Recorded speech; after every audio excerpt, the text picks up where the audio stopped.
Welcome to the bold analysis. There is an argument and a very solid debate that the former President Uhuru Mt Kenyatta initiated in this country. And this is, are we putting money in spaces or we are giving money to people? It was simplified as one man, one shilling, one vote. But because of cheap, selfish political interests by a clique of leaders from Mount Kenya who are so much obsessed by the need for William Ruto to become the president, that argument was trashed. And just the first Equalization fund allocation that was done by William Ruto administration is painting the urgent need, is creating the urgent need for the country to relook at the formula. And I want to say, myself, I have been arguing that I think there have been a lot of twists and spin that political class have said about it just to ensure that it is eroded. In real sense, the one man, one shilling, one vote was never about Mount Kenya, but it was about the country. And when Uhuru Kenyatta said it, he didn't say it in context to Mount Kenya. In fact, that was not an intervention for Mount Kenya. It was for the country. But Mount Kenya carried it and ran away with it. The first list of that allocation is out.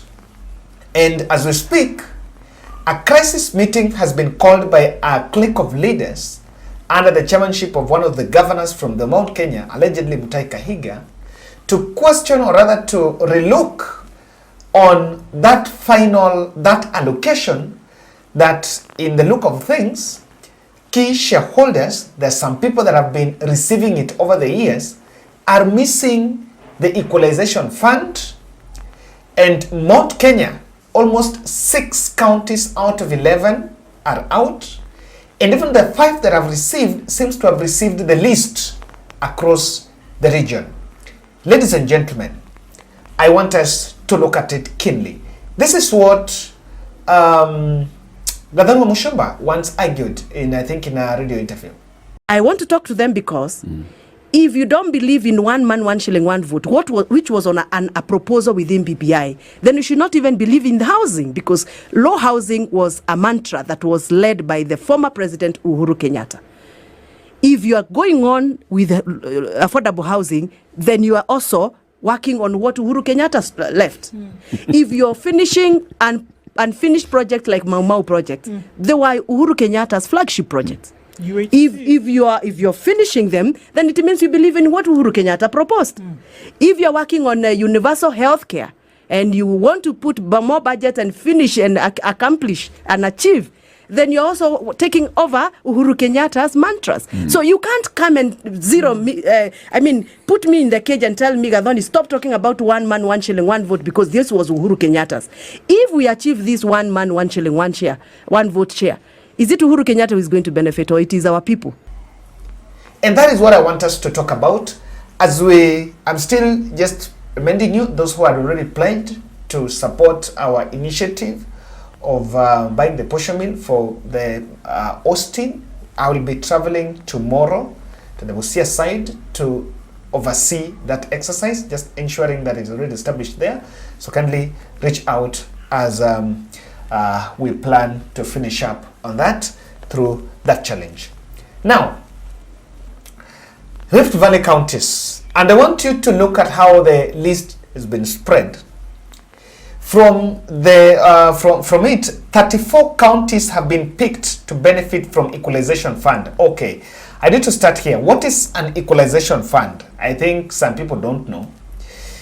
Equalization fund is a fund disbursed by national government and is meant to provide basic services to marginalized areas to be at par with other regions, so that areas that are deemed to be marginalized, the ones that have remained behind, benefit from this fund so that they can cope up. And out of 47, 34 have been picked.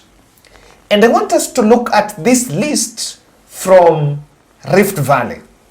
From the Rift Valley, the larger Rift Valley region, West Pokot, the largest one, okay, the biggest beneficiary is Turkana County, 1.2 billion.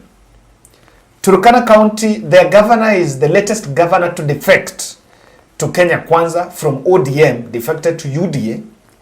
And it was largely seen as one of the places where, is already having a soft spot for William Samoei Arap Ruto. That's 1 billion.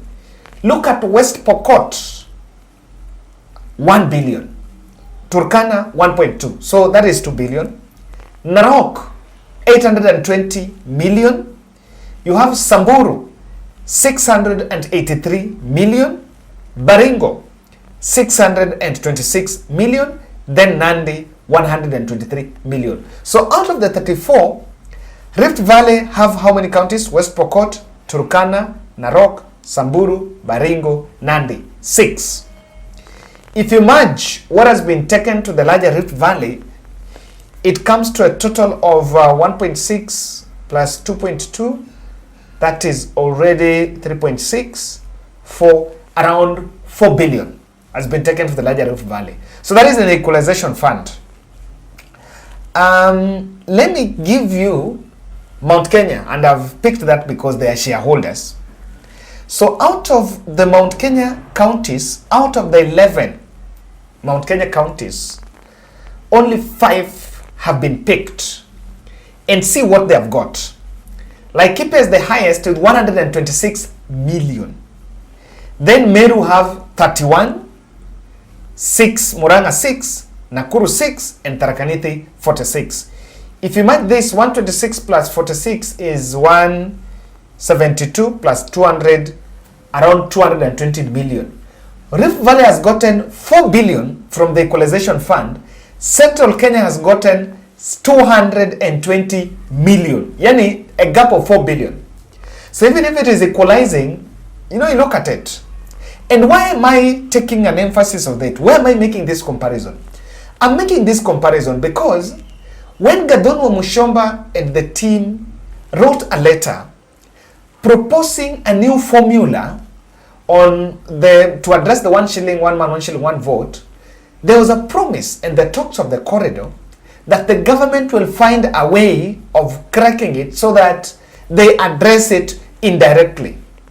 Ladies and gentlemen, a region that had been asking for fairness in the Equalization Fund through the 1 man, 1 shilling, 1 vote, they seems to have gotten even the least. The difference is huge.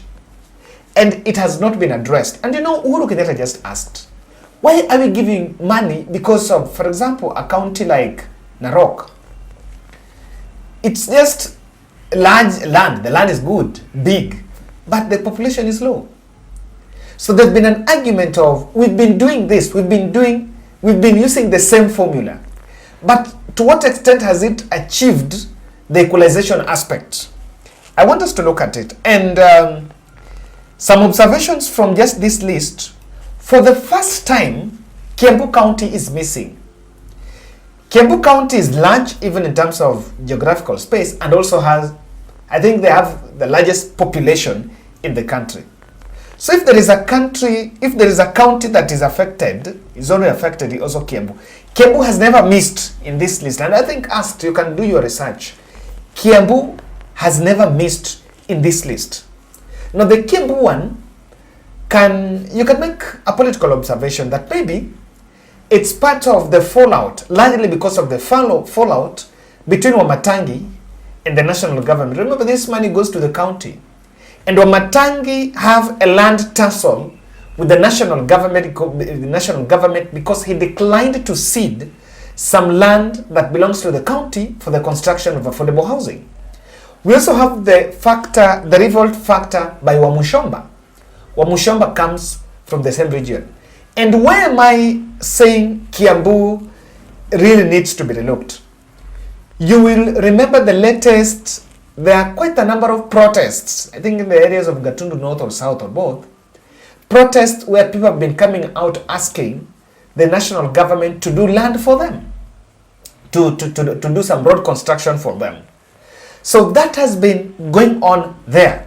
Kiambu County is also the home county to the former President Uhuru Kenyatta. So Kiambu County is missing in it. Now if you look at Nithi and Meru recently had the squabbles. Of course, they had, despite of that population, but is missing out of it. So there is a bit of that, something raising eyebrows from it. Let's look at Western. In Western counties, only Busia and Trans Nzoia are in that list. Trans Nzoia have 8 as of what I had confirmed. I need to confirm. Busia have 19. So the larger Western shareholders, 27 million. Nyanza, 3 counties have been picked. That is Kisumu, Homa Bay, and my county of Siaya.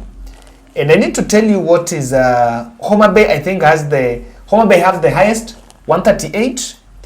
Then we have Kisumu 26. That brings to 162, 164.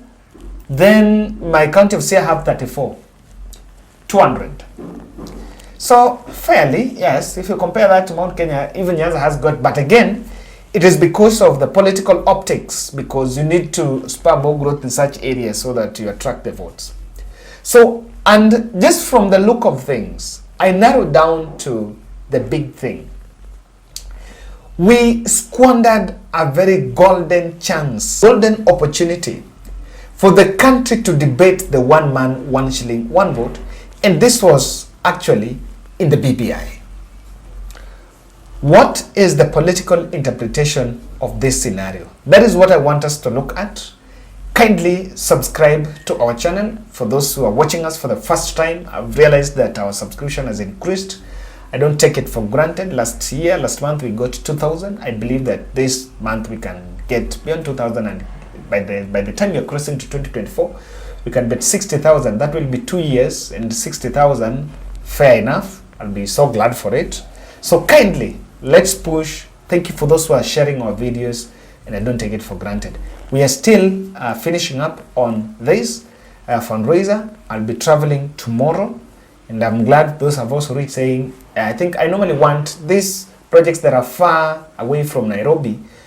It's just like we just need it to be there in person, so that to make sure that everything is right, because that is the big objective. And I'll be so glad if you can take this guy up from his feet.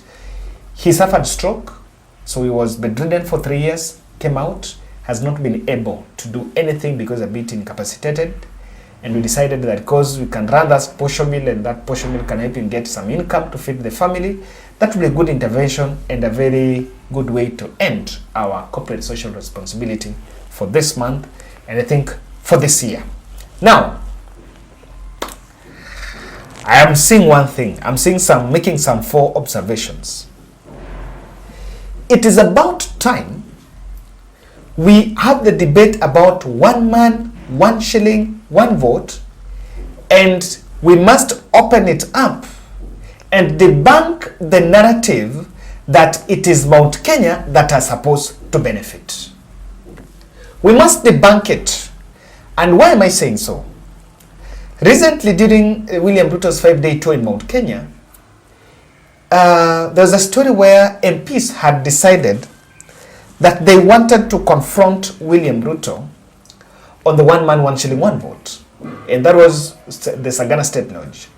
Immediately, William Ruto walked there.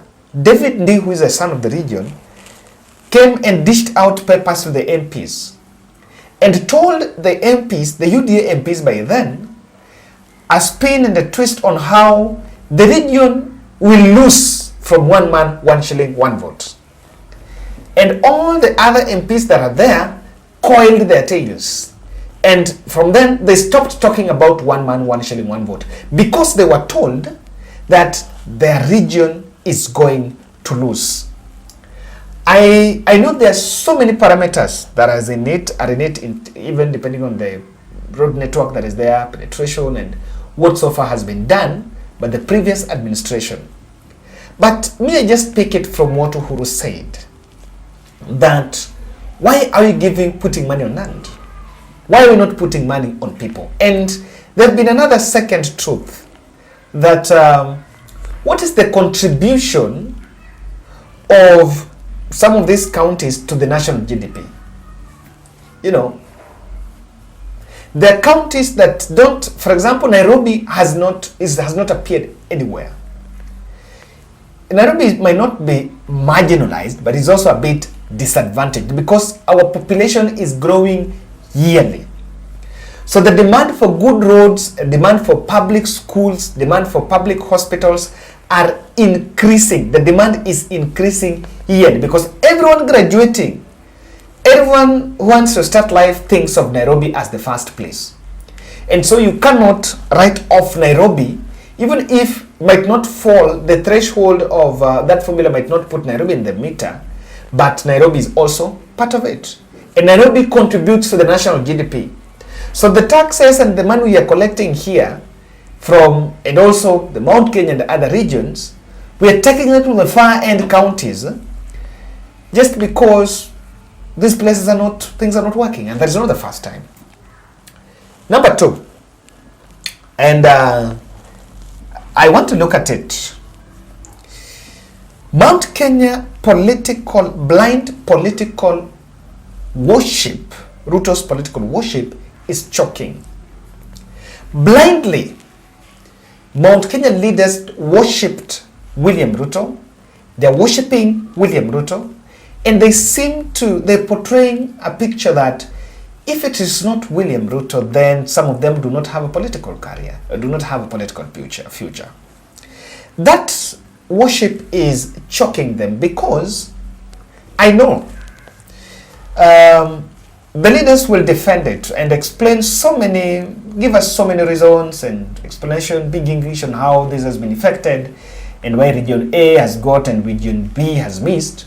That will be explained, and of course no one has a problem with that, and it is in order for that explanation to be given. But if William Ruto knows that the region is revolting, I want to believe, and one of the revolt question is on the 1 man, 1 shilling, 1 vote, he would have thought twice. Said, you know, let's try doing something. Or let's even make it this way. Gadano Mushomba wrote a letter. That letter was silenced. Then Kenya Kwanza leadership promised that they will do something about it. So what the leaders may now need to understand, is there something that has been done about it? No. Look at a county like Kakamega. Kakamega has the largest population in the western region. Look at a county like Mombasa. Mombasa has been receiving it, and lately there are also corridors that Mombasa might have missed. Mombasa and that is Mombasa and Kisumu. Those two regions, not Kisumu, Mombasa and Kiambu, they might have missed just because of political emotions. Abdul Samad Nasser recently fell out with the Kenya Kwanza administration, the national administration, over two things. Number one is El Nino and the issue of the port. So there are also corridor talks that some counties are just being locked out because of political bad manners with the national government. That if you're not in good terms with it, because honestly, we can explain the formula. You know, the economists can sit down and give us all the figures and the statements, but you can't see political undertones in it. Number three, and this is a wrong example on this, and I want to look at it. It is about time we audit the impact of Equalization Fund on marginalized counties. If this money, we've been giving it for the last 10 years, 10 financial years since the since the start of devolution. That was back in 2013, if I'm not wrong. And these counties have been receiving this capitation. So far, what has changed? Narok has been receiving it for the last 8 or so years. Samburu, West Pokot, Baringo. Baringo I understand because there is a big problem of banditry there, and people think that if they construct roads and open up, they can arrest the situation. But it's one of the most dormant counties because of security threats. I don't know whether this Equalization Fund is going to help them by creating more schools there. When if you can't address security, then I don't know why you're even pouring money to build schools. Who will go to those schools? Look at Samburu. They're pastoralists. They're moving. In terms of education uptake, it's a bit low. If you can't address that, then I don't know why you're putting money to build more roads and more schools. Maybe. But we need to ask, these counties that have been receiving it, what so far has changed? How unmarginalized have they become? Which other advantages have they got now that they've been receiving it? Otherwise, if that is not audited, then we run the risk of just giving money or equalization fund, the allocation given to counties just as a conduit of recouping it back. What am I saying? We are in Kenya Kwanza, nothing is impossible. Maybe just going to heaven after judgment, maybe. But nothing is impossible.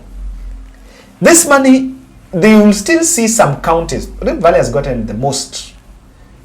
In terms of this money, Rift Valley has gotten the most. What stops this money be, launched, handed over to counties in large amounts? It's not audited, and kickbacks in the reverse then are just conduits of getting back this money. Or we just give it so that because we know Governor A and Governor B is conducive to the government and so and we can be able to recoup this money. So I want to, and I'm looking at it this way. Kenya Kwanza are going to have their take on this. Already there are revolts and people have been, of course, they are raising questions about it. We are the bipartisan talks. They wanted it to be addressed. They were there. Kimani Chungwa was part of it. It never came up. It was never brought forth, and it did not become a problem. This issue is not about Mount Kenya, and anyone telling us that is about Mount Kenya is simply lying to the masses. It is a discussion that we must have as a country, and they looked at that formula. Just the same way we are changing, reforming NHIF, reforming Kenya Police, reforming, the same way we are running reforms, coffee and everything. We also must also run reforms in this sector because something is amiss. Thank you guys. Let's meet in the next. And you can tell me what you think about this.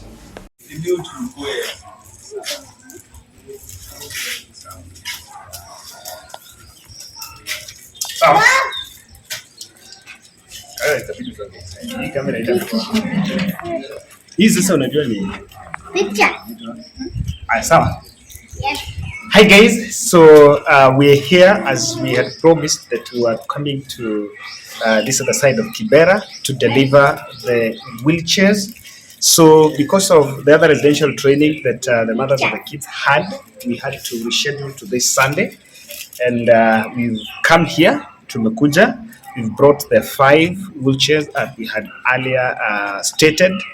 Even though we've not, wazazi wengine hawakumake, we manage around 3, yeah? Yeah. To manage 3, others are absent, but we've had the 3 that wako hapa, but the other wheelchairs we have, so tuna believe kwamba the team itawapatia wataweza kupewa the wheelchairs. Now I want to but I want to give each parent atasema something a minute, but before them I need to introduce these 2 ladies around me. I know you're seeing them you've seen them for the second time. So Kawira is normally our admin. Sasa tukishafanya, she's the person that an engine behind all this, and we also have else on this end. So Kawira, itabidi uongee na watu alafu tuwapatie. Okay, so for me, I'm just going to say thank you for the people who came through. As you can see, we were able to get the 5 wheelchairs, and thank you so much for watu wenye waliweza pia come through for us, mkatupea the funds. We really appreciate, and also for the management, we just want to believe that when you wajamii kukuja pia watapewa zenye zimepatikana. I think that's all for me. Thank you very much.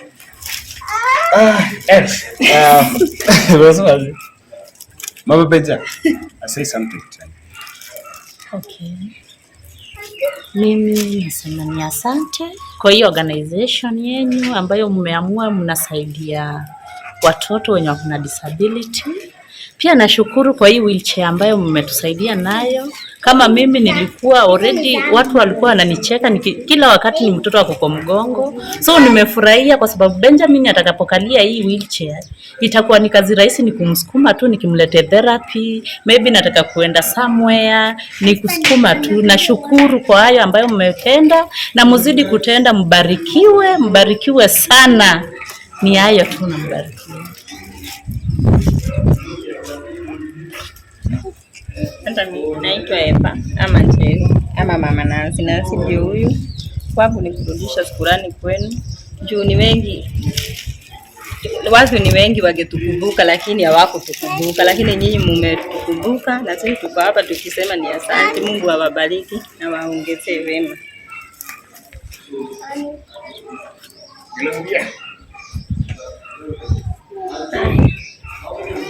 Na mimi naitwa Sara Kemto, Mama Gloria. Gloria ndio huyu already amekalia wheelchair. Na mimi nashukuru Mungu kwa sababu yenu. Mungu amewatumia, mmekuja kutusaidia. Ndio watoto kama Gloria ni mkubwa, kumbeba kwa mgongo ni shida. Nashukuru Mungu, Gloria amepata wheelchair, ataendea shule Januari. Wacha Mungu awabariki. Mali hiyo pesa imetoka na Mungu airudishe. Mbarikiwe sana na Mungu awaongezee. Nimeshukuru. Thank you. Yes, so yes, on behalf of this amazing team, asanteni sana. I'm just short of words. We mentioned that intervention ya disability, we will try to still upscale. Nimerealize kwamba the number of kids in need of wheelchairs ni wengi sana. We cannot, but I believe with this start, as we roll into 2024, we'll be able to support and develop this as a full program and support the team that we have here so that we move forward. Asante sana.